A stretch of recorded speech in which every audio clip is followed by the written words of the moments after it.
brigade des stupéfiants également, et j'ai commencé mon début de carrière dans ce commissariat de police même. Emmanuel Macron est donc attendu d'une minute à l'autre au commissariat de Boursvillers à Mulhouse. C'est ce quartier dit sensible de 15 000 habitants que le chef de l'État a choisi pour parler lutte contre le communautarisme. Bonjour Stéphanie Malauran, vous suivez cette visite pour nous. Un lieu justement loin d'avoir été choisi au hasard. Oui, tout à fait, Karine, parce que c'est l'un des 47 quartiers de reconquête républicaine de France.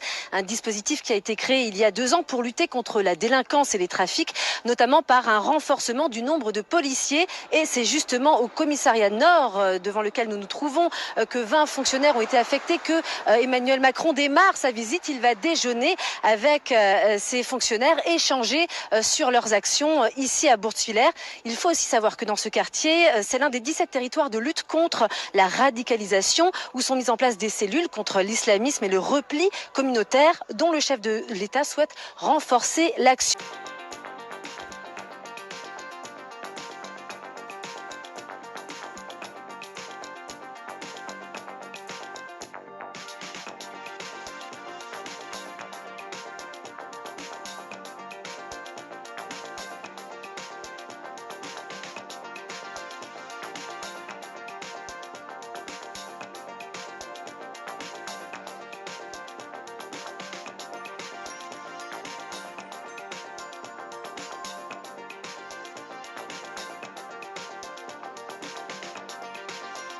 Au cœur du quartier, la nouvelle police de sécurité du quotidien, mise en place l'année dernière. Une vingtaine d'hommes pour rencontrer les habitants, mais aussi obtenir des renseignements sur les délits et les trafics. On est en première ligne, on va mètre par mètre, c'est gagner du terrain mètre par mètre pour remettre la République, pour remettre la citoyenneté, pour remettre le vivre ensemble au cœur du quartier. Aux bailleurs sociaux et aux gens qui nous sollicitent pour des trafics de stupes. Et depuis qu'on est en place, on en a déjà fait 15 dans le quartier. La réponse a été immédiate dans la semaine, ça a été suivi par le parquet, les procédures ont été complètes. Alors, les réformes faites, là, ont permis de simplifier les choses un peu? Non, je ne sais pas, absolument pas. Sur vos points, pas du tout, là? Absolument. Qu'est-ce qu'il faudrait simplifier? Qu'est-ce qu'il faudrait simplifier? Il y a tellement de choses, il faudrait qu'on... Non, mais allez-y. La garde à vue,